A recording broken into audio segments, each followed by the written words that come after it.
Welcome to Mojo TV news బులెటిన్ల ముందుగా headlines. మేడారంలో నిలువెత్తు బంగారాన్ని సమర్పించిన తెలంగాణ సీఎం రేవంత్ రెడ్డి.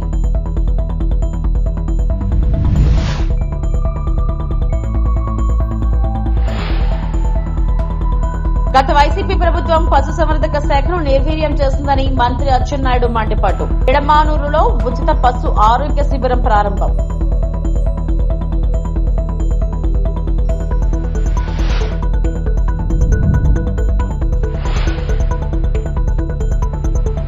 టీఆర్ఎస్ వైకాపా కుమ్మక్కై చంద్రబాబుపై ఆరోపణలు. ఎంపీ కలిశెట్టి.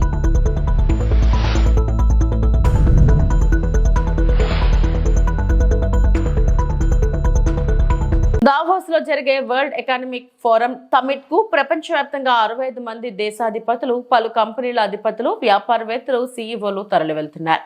నేటి నుంచి ఈ నెల 23 వరకు 5 రోజుల పాటు ఈ సదస్సు జరగనుంది. 130 దేశాలకు చెందిన 3000 మంది నేతలు పాల్గొంటారని భావిస్తున్నారు. దావోస్ సదస్సులో పాల్గొనేందుకు అర్ధరాత్రి బయలుదేరి వెళ్లారు. ఏపీ సీఎం చంద్రబాబు కాసేపట్లో ఆయన జ్యూరిచ్ చేరుకోనున్నారు.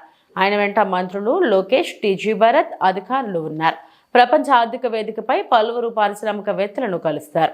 భారీ పెట్టుబడులను ఆకర్షించడమే లక్ష్యంగా ఆంధ్రప్రదేశ్లో ఉన్న అవకాశాలపై చర్చిస్తారు. స్విట్జర్లాండ్, యుఏఈ సహా పలు దేశాల ప్రతినిధులతోనూ సమావేశం కానున్నారు. తొలుత జూరిచ్లో నిర్వహించే తెలుగు డయాస్పోరా కార్యక్రమంలో పాల్గొని తెలుగు ప్రజలను ఉద్దేశించి ప్రసంగిస్తారు సీఎం చంద్రబాబు.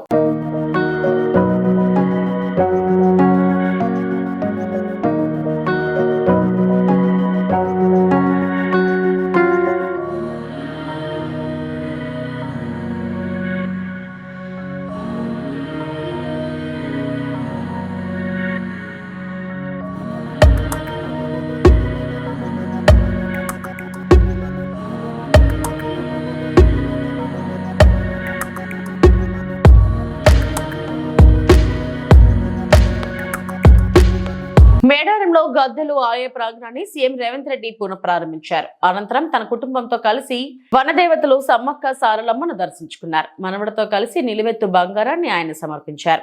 ఈ సందర్భంగా గద్దెల ప్రాంగణంలో పైలాన్ను సీఎం ఆవిష్కరించారు. కార్యక్రమంలో డిప్యూటీ సీఎం బట్టి విక్రమార్కతో పాటు పలువురు మంత్రులు, ఎమ్మెల్యేలు, ఇతర ప్రజాప్రతినిధులు పాల్గొన్నారు.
గత వైసీపీ ప్రభుత్వం పశుసంవర్ధక శాఖను నిర్వీర్యం చేస్తుందని మంత్రి అచ్చెన్నాయుడు మండిపడ్డారు. ఎన్టీఆర్ జిల్లా నెడమనూరులో ఉచిత పశు ఆరోగ్య శిబిరాన్ని ఎమ్మెల్యే యార్లగడ్డ వెంకట్రావుతో కలిసి ఆయన ప్రారంభించారు.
ఒకే రోజు 133 మందికి 60 లక్షల ముఖ్యమంత్రి సహాయ నిధి వైద్య చికిత్స.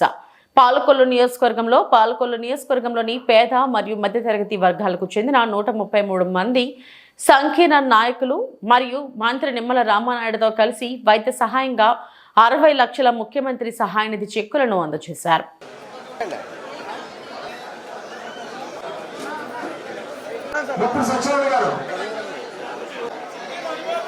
సంతోష్ నెక్స్ట్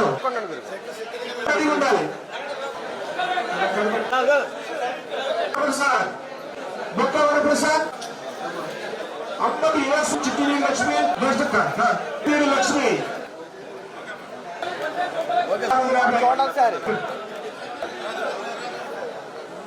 ఓకే సార్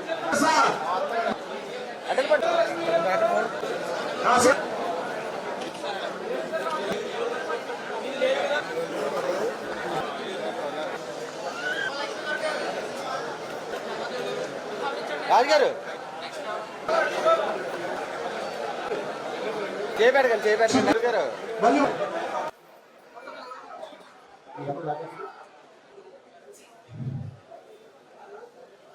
మన పాలకొల్లు నియోజకవర్గంలో వైద్యం చేయించుకుని ఆ బిల్లులు మాకు అందించినటువంటి వారందరికీ కూడా ఈరోజు 133 మందికి 60 లక్షల రూపాయలు ఈరోజు ముఖ్యమంత్రి సహాయ నిధి నుంచి మీకు చెక్కుల రూపంలో మీకు ఈరోజు అందించడం జరిగింది. ఈ రోజు వరకు మన నియోజకవర్గంలో ఈ సంవత్సరన్నర కాలంలో చూస్తే ఇప్పటికీ 10,44,00,000 రూపాయలు ముఖ్యమంత్రి సహాయ నిధి నుంచి మీకు చెక్కుల రూపంలో తెలుగుదేశం, జనసేన, బీజేపీ కూటమి ప్రభుత్వం మీకు అందించడం జరిగింది. మనకు పండుగ దాటి 2 రోజులైంది. ఈ రోజు 60 లక్షల రూపాయలు మీ చేతిలో పెడుతూ ఇదే పండుగ రోజున అంటే భోగి రోజున బిఆర్ఎంఎస్ స్కూల్లో అక్కడ ఒక 20-30 లక్షల రూపాయలు అక్కడ మేము మీకు చెక్కులు ఇచ్చాం. అంటే సంక్రాంతి పండుగ రోజులు కూడా మేము ఎవ్వరం కూడా విశ్రాంతిగా లేకుండా భోగి రోజుని మీకు చెక్కులు ఇచ్చాము, మొక్కల రోజున కూడా చెక్కులు ఇస్తూ ఉన్నాం. అంటే అదేవిధంగా ఈ రోజు ఆదివారం అంటే ఎంత పెద్ద ఎత్తున మరి మీ అందరికి కూడా సహాయం అందజేస్తున్నాం. ఇదే ఒక ఉదాహరణ మీ అందరికీ. బీఆర్ఎస్ వైకాపా కుమ్మక్కై ఏపీ సీఎం చంద్రబాబుపై ఆరోపణలు చేస్తున్నాయని టీడీపీ ఎంపీ కలిశెట్టి అప్పలనాయుడు అన్నారు. ఈ 2 పార్టీలది ఒకే అజెండాని విమర్శించారు. గోదావరి జలాలపై బురద రాజకీయాలు చేస్తున్నారన్నారు. హైదరాబాద్ లోని ఎన్టీఆర్ ట్రస్ట్ భవన్ లో నిర్వహించిన మీడియా సమావేశంలో ఎంపీ మాట్లాడారు. బీఆర్ఎస్ నాయకులు కానీ అటు వైసీపీ నాయకులు కానీ ఉమ్మడి ఎజెండాతో గత కొన్ని నెలల నుంచి సముద్రంలోకి పోయిన జలాల్ని వినియోగించుకోవాలనే ఉద్దేశంతో గౌరవ ముఖ్యమంత్రి చంద్రబాబు నాయుడు గారు ప్రయత్నం చేస్తున్న విషయం మనం చూస్తున్నాం. తెలంగాణకి అన్యాయం జరుగుతుందని బీఆర్ఎస్ నాయకులు మాట్లాడుతున్నారు. ఆంధ్రప్రదేశ్కి అన్యాయం జరుగుతుందని జగన్మోహన్ రెడ్డి మాట్లాడుతున్నారు గోదావరి జలాలపైన. అసలు వీరిద్దరూ మాట్లాడిన సందర్భం చూస్తే అసలు నీళ్ళు ఎవరు తాగుతున్నారు? బీఆర్ఎస్ నాయకులు తాగుతున్నారా లేకపోతే వైసీపీ నాయకులు తాగుతున్నారా? జగన్మోహన్ రెడ్డి ఇక్కడ హైదరాబాదు కోర్టుకు హాజరైనప్పుడు బీఆర్ఎస్ నాయకులు కార్యకర్తలు ఫ్లెక్సీలు పెట్టి స్వాగత ఏర్పాట్లు చేస్తారు. కేటీఆర్ గారు ఖమ్మం వెళ్తే అక్కడ వైసీపీ కార్యకర్తలు వారికి స్వాగతం పలికి జేజేలు కొడతారు. మనం 5 సంవత్సరాలు చూసాం అన్నదమ్ముల అనుబంధాలు. ఇప్పటికి కూడా ఇంకా అవి మారలేదు. సరే, మీ స్నేహం మాకు ఉండడం మాకేం అభ్యంతరం లేదు, మీరు ఉంచుకోండి. కానీ ఈ స్నేహం ముసుగులో ప్రజల తప్పుదోవ పట్టించే విధానాన్ని మాత్రం మేము వ్యతిరేకిస్తున్నాం. ప్రఖ్యాత నిర్మాత మరియు నటుడు బండ్ల గణేష్ షాద్ నగర్ నుండి తిరుమలకు పాదయాత్ర ప్రారంభించారు. ఈ ప్రయాణం పూర్తిగా వ్యక్తిగత ఆధ్యాత్మిక బాధ్యత అని ఆయన స్పష్టం చేశారు. టీడీపీ నాయకుడు చంద్రబాబు నాయుడు చట్టపరమైన సవాళ్లను ఎదుర్కొన్నప్పుడు తాను చేసిన ప్రతిజ్ఞను నెరవేర్చుకోవడానికి అని ఆయన స్పష్టం చేశారు. ఇప్పుడు నాయుడు ఆ ఆరోపణల నుండి విముక్తి పొందారు కాబట్టి గణేష్ తన ప్రార్థనలు చేయడానికి తిరుపతికి నడుచుకుంటూ వెళ్తున్నారు. ఈ యాత్ర రాజకీయ ఉద్దేశాల కంటే వ్యక్తిగత అభిమానంతో నడపబడుతుందని వాదిస్తున్నారు. నమస్కారం. సంకల్ప యాత్ర ఇది రాజకీయ యాత్ర కాదు, దైవ సంకల్పం. దేవుడుకు మొక్కుకున్న మొక్కు, దేవుడు నాకు ఇచ్చిన నా కోరికను తీర్చినందుకు ఆయన మొక్కును రుణం తీర్చుకోవటమే. దయచేసి ఇది రాజకీయ యాత్ర కాదు, ఏ రాజకీయ పార్టీలకు సంబంధం లేదు. ఇది నేను అభిమానంతో ఎంకన్న కొండకు ఇక్కడి నుంచి నడిచి వెళ్తున్నా. ముఖ్యంగా నాకు జన్మనిచ్చిన నా తల్లిదండ్రులకు, నాకు బతుకునిచ్చిన నా షాద్నగర్ గడ్డకు, 4.5 దశాబ్దాల కిందట ఈ ఊర్లో అడుగుపెట్టాం. మామూలు కుటుంబంగా అడుగుపెట్టిన మాకు ఈ స్థాయి, ఈ స్టేటస్, ఈ అంతస్తు ఇచ్చిన ఈ షాద్నగర్ గడ్డ ఈ ప్రపంచంలో నాకు ఎంత ఇష్టమైన గడ్డ. అలాగే నా జీవితానికి అర్థం చెప్పి నేనున్నాను అని నన్ను ముందుకు నడిపించిన నా దైవ సమానులు పవన్ కళ్యాణ్ గారికి ఈ సందర్భంగా ఇంకొకసారి హృదయపూర్వక కృతజ్ఞతలు తెలియజేసుకుంటూ నా అడుగు ముందుకేస్తున్నాను. ఇది విచిత్రమో దైవ నిర్ణయమో నాకు తెలీదు. నేను హైదరాబాద్ మెగాస్టార్ చిరంజీవి గారిని చూద్దామని పోయా ఫస్ట్. ఆయన హీరోగా నటించిన సినిమా నా థియేటర్లో ఆడుతుంది. ఈరోజు ఇక్కడ సంకల్ప యాత్ర మొదలు పెడుతున్నా. ఎందుకంటే నాకు అదృష్టం ఏముంది, ఇది సంకల్పం. ఓ రోజు ఉదయాన్నే 4 4:30 నేను నిద్రలేసే అలవాటు. లేవంగానే నా ఫోన్ చూస్తే నంద్యాలలో చంద్రబాబు నాయుడు గారు అరెస్ట్ చేస్తున్నారు అని చెప్పారు. షాక్ అయిపోయాను. ఇదేంద్రా నాయన చంద్రబాబు గారిని అరెస్ట్ చేయటం అని. నేను అనుకున్నాను చంద్రబాబు గారిని గుంటూరు తీసుకొస్తారు, అక్కడ బెయిల్ ఇస్తారు. బెయిల్ ఇచ్చినాక ఒక నాయకుడు 15 ఏళ్ల పాటు ముఖ్యమంత్రిగా చేసిన మహోన్నత వ్యక్తి, 40 ఏళ్ల సుదీర్ఘ రాజకీయ జీవితం కలిగిన వ్యక్తి, ప్రపంచవ్యాప్తంగా తెలుగు వాడికి గుర్తింపు తీసుకున్న మహోన్నత శక్తి ఆయనకి ఎందుకు జరుగుద్దులే అనుకున్నాను. సాయంత్రం వరకు ఆ నిద్రాహారాలు మాని చూస్తూ ఉన్నాను, ఎప్పుడు వస్తుందని. రాంగాలే ఆయన జైలుకి పంపిస్తున్నామన్నారు. అప్పుడు కూడా మనసును చంపుకున్నాను. రాజమండ్రి జైల్లోకి వెళ్ళే లోపు డెఫినెట్గా సార్కి బెయిల్ వస్తుంది, ఏం కాదు ఇది కూడా ఆయనకి కూడా తెలుగు ప్రజలకు తెలుస్తుందిలే ఇది నిజమేంటో అబద్ధమేంటో అనుకుంటూ ఉండగానే లోపలికి వెళ్ళారు. 1వ రోజు, 2వ రోజు, 3వ రోజు, 4వ రోజు అలా రోజులు గడుస్తున్నాయి. సార్ బయటికి రావట్లేదు. లోపల ఏం చేస్తున్నారని చిన్న టెన్షన్, చిన్న భయం స్టార్ట్ అయింది. ప్రతిరోజు ప్రతి క్షణం ఈయన ఎప్పుడు బయటకు వస్తారా అంటూ ఉండేవాళ్ళు. ప్రతిరోజు నేను అందరితో మాట్లాడుతూ ఉంటే నేను ప్రతిరోజు వాయిదా ఉన్నప్పుడల్లా సుప్రీంకోర్టుకి వెళ్ళటం జరిగేది. ఎందుకు? అందరికంటే ఆ తీపి వార్త, ఆ మంచి వార్త, సార్కి బెయిల్ వచ్చింది అన్న మాట నేనే వినాలి ఫస్ట్ అన్న స్వార్థంతో ప్రతిరోజు ఢిల్లీ వెళ్ళి కూర్చుంటూ ఉండేవాడిని. బీఆర్ఎస్ జెండాలను కూల్చాలని సీఎం రేవంత్ రెడ్డి చేసిన వ్యాఖ్యలపై మాజీ మంత్రి హరీష్ రావు తీవ్రంగా ధ్వజమెత్తారు.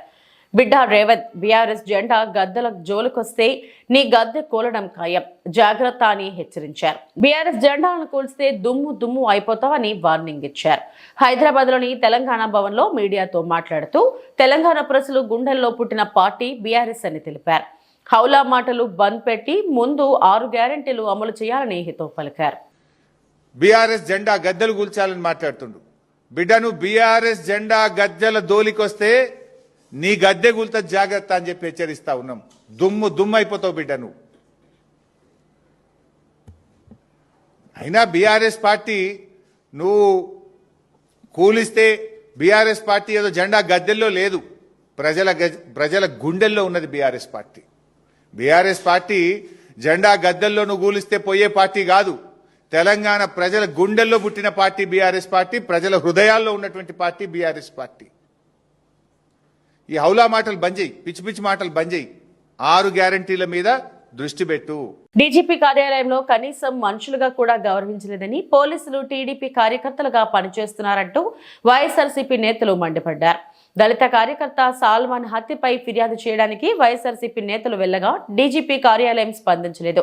దీంతో ఆ పార్టీ నేతలు ధర్నాకు దిగారు. చివరికి ఫిర్యాదును ఏడీజీ తీసుకున్నారు. డీజీపీ ఆఫీసుకు వచ్చిన వారిలో మాజీ మంత్రులు అంబటి రాంబాబు, విడదల రజని, వెల్లంపల్లి శ్రీనివాస్, ఎమ్మెల్యేలు లేళ్ల అప్పిరెడ్డి, రాహుల్లా, మోంటితోక అరుణ్ కుమార్, మాజీ ఎమ్మెల్యేలు మల్లాది విష్ణు, కాసు మహేష్ రెడ్డి, గోపిరెడ్డి, శ్రీనివాస్ రెడ్డి, టీజేఆర్ సుధాకర్ బాబు తదితరులు ఉన్నారు.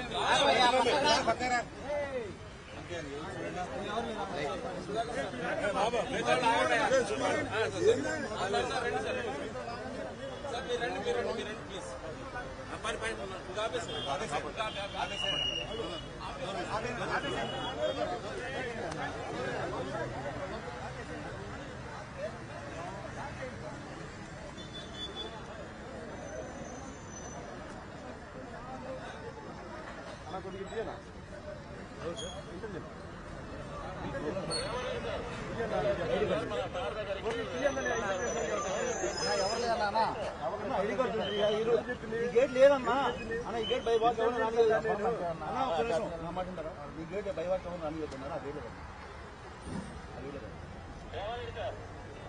లేదు పంపించాను సార్, వస్తున్నారు సార్, 6 గారు వస్తున్నారు. 3 మెంబర్స్ ఎంతకల్లా అయిపోయారు సార్. ఈరోజు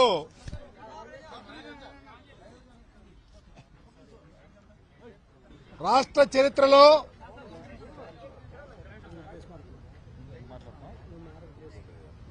పేదవాడు ధైర్యంగా బ్రతకటానికి అవకాశం లేనటువంటి ప్రభుత్వం ఆంధ్రప్రదేశ్లో నడుస్తా ఉందని చెప్పడానికి సిగ్గుపడతా ఉన్నాం.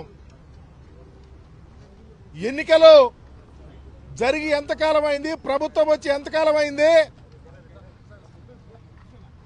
దళితుడు పేదవాడు ఈరోజు ఊళ్ళు విడిచి పలాయనం చిత్తపించాల్సిన పరిస్థితి ఈ ప్రభుత్వం ఎందుకు తీసుకొచ్చిందో దానికి సమాధానం ఎవరు చెప్తారో చెప్పాలని చెప్పి ఈరోజు మీ ద్వారా డిమాండ్ చేస్తా ఉన్నాం. ఈరోజు మందా సాల్మన్ హత్య ప్రభుత్వ హత్య. ఈ హత్యను ప్రేరేపించిన వాళ్ళు కారకులు ప్రభుత్వం. దీనిని వెంటనే సిబిఐ ఎంక్వైరీ చేయాలని డిమాండ్ చేస్తా ఉన్నాం. హత్య జరిగినటువంటి తీరు, ప్రభుత్వంలో ఉన్నటువంటి వ్యవస్థ కూడా చేతులు కలిపిందంటే, మందా సాల్మన్ అనే వ్యక్తి భార్యకు బాగాపోతే ఎన్నికలైన తర్వాత ఊరు విడిచి మీ అఘాయిత్యాలకు భయపడి వేరే ప్రాంతంలో బ్రతుకుతాకు వచ్చి భార్యను చూస్తాకు వస్తే అతని మీద దాడి చేసి అతన్ని బహిరంగంగా కొట్టి తల మీద అతను హాస్పిటల్లో చావు బతుకుల మీద ఉంటే పోలీసు వారికి ఫోన్ చేసి వెళ్ళి కంప్లైంట్ ఇస్తే కేసు కట్టరు. ఎవరైతే హత్య చేశారో వాళ్ళు కౌంటర్ కంప్లైంట్ ఇస్తే అది సాల్మన్ మీద, మందా సాల్మన్ మీద, చావు బతుకుల మీద ఉన్నవాడి మీద 324 కడతారు. మందా సాల్మన్ వాళ్ళు ఇచ్చినటువంటి కంప్లైంట్ ఎవరి మీద ఇచ్చారో వాళ్ళ మీద కేసు లేదు. తరువాత ఇతను చనిపోయాడని తెలిసిన తర్వాత 2 కేసులు కట్టి కేసును ఆల్టర్నేటివ్ చేస్తారు. అది కూడా మధ్యలో రాజీలు చేశారు పోలీసు వారే. అంటే ఎవరి ప్రమేయంతో చేశారని అడుగుతా ఉన్నాం. ప్రభుత్వం ఒక పక్కా ప్లాన్ ప్రకారం, మా ప్రీతం నాయకుడి యొక్క ఆలోచన ప్రకారం జగన్మోహన్ రెడ్డి గారు ఈ ఖననం జరగకపోతే నేనే వచ్చి ఖననం చేస్తానని చెప్పటం, ఈ హత్య రాజకీయ హత్యలు చెప్పటం, ఈ హత్యలకు ఆగవారు అడగటం, ఈ హత్య జరిగిన కుటుంబాన్ని మేము ఆదుకుంటారని చెప్పటం, ఇవన్నీ ప్రజలు కళ్ళు లేని కబోజీలను అడుగుతా ఉన్నాం. చివరికి మందా సాల్మన్ కళ్ళమైపోయాడు. ఆయన కుటుంబాన్ని ఆదుకోవాలని, ఆ కుటుంబానికి ఆదరవు పోయింది. ఆ కుటుంబానికి ₹1 కోటి పైగా ఎక్స్‌గ్రేషియా ఇచ్చినా ఆ కుటుంబం ఏమి తేరుకోదు. 5 ఎకరాలు భూమి ఇచ్చినా ఆ కుటుంబం తేరుకోవటానికి ఆస్కారం లేదు. రీప్లేస్మెంట్ ఎవరిస్తారు, ఎవరిది బాధ్యతలు అడుగుతా ఉన్నాం. ఈ విషయాన్ని ప్రభుత్వంలో ఉన్నటువంటి పోలీస్ అధికారి, పెద్ద అధికారి దగ్గరికి మేము వస్తే, మేము నిన్న మా ఎమ్మెల్యే మందా సాల్మన్ అనే దళితుడిని ఈ ప్రభుత్వం కక్షగట్టి హత్య చేయించింది, ఆ కుటుంబాన్ని ఆదుకోవాలా, చట్ట ప్రకారం చర్యలు తీసుకోవాలని అడిగితాకు వస్తే మమ్మల్ని లోనకి వెళ్ళిరా. చివరికి వెళ్ళి ఏడీజీ గారికి కాగితం ఇవ్వటానికి అవకాశం కల్పించారు. దానికి కారణం పత్రికలు చూశారు ఎంతసేపు ఏం జరిగిందో. మేమేమే గొడవ చేయటానికో, మేము ఈ రాష్ట్రంలో మీ ప్రభుత్వం వచ్చినాక దాడులు, అఘాయిత్యాలు, అమానుషాలు జరుగుతూ ఉన్నాయి, కోకొల్లలుగా జరుగుతూ ఉన్నాయి. నిన్నగాక మొన్న అనంతపురంలో 14 మంది ఒక దళిత చిన్నారిని అఘాయిత్యం చేస్తే ఈ రోజుకి వాటి మీద చర్యలు లేవు. ఈ నెల 25న సింగనమల నియోజకవర్గం సమన్వయ సమావేశం వైఎస్ఆర్ కాంగ్రెస్ పార్టీ సింగనమల నియోజకవర్గం ఇన్ఛార్జ్ డాక్టర్ శైలజానాథ్, ఈ నెల 25వ తేదీన గార్లదిన్నె మండలం మార్తాడు రోడ్డులో ఉన్న ఫంక్షన్ హాల్లో వైఎస్ఆర్ కాంగ్రెస్ పార్టీ సింగనమల నియోజకవర్గం వర్గానికి సంబంధించి సమన్వయ కమిటీ సమావేశాన్ని నిర్వహిస్తున్నామని సింగనమల నియోజకవర్గ YSR Congress party incharge doctor Sailajanath తెలిపారు. ఈ సందర్భంగా సమన్వయ కమిటీ సమావేశానికి సంబంధించిన ముందస్తు సమావేశాన్ని సోమవారం తన నివాసంలో సింగనమల నియోజకవర్గం నాయకులతో కార్యకర్తలతో ప్రత్యేకంగా సమావేశాన్ని నిర్వహించారు. వైఎస్ జగన్మోహన్ రెడ్డి ఆదేశాల మేరకు పార్టీ పటిష్టత లక్ష్యంగా గ్రామాన పార్టీని బలోపేతం చేసే దిశగా పెద్ద ఎత్తున కమిటీలను ఏర్పాటు చేస్తున్నామని తెలిపారు. రాష్ట్రంలో కూటమి ప్రభుత్వం చేస్తున్న అన్యాయమైన పాలనకు ప్రజలకు మద్దతు తెలిపేందుకు ప్రజలకు న్యాయం చేసే దిశగా వైఎస్ఆర్ కాంగ్రెస్ పార్టీని స్థాపించి ప్రజలకు చేరువ చేస్తున్నామని, ఇందులో భాగంగానే సమన్వయ కమిటీ సమావేశాన్ని పెద్ద ఎత్తున నిర్వహించి కమిటీలను ప్రకటిస్తామని ఆయన తెలిపారు.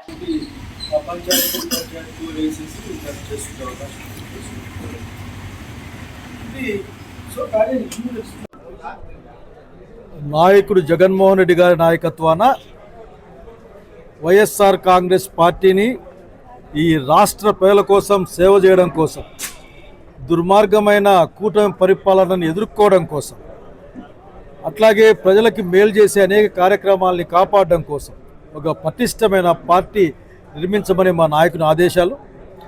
దాంట్లో భాగంగానే గ్రామంలో కూడా అన్ని కమిటీలు ఏర్పాటు చేయడానికి సమావేశం నిర్ణయం తీసుకుంది. ఒక పటిష్టమైన పార్టీ వైఎస్ఆర్ కాంగ్రెస్ పార్టీ ఎంత పటిష్టంగా ఉంటే జనంకి అంత భరోసా ఉంటుంది.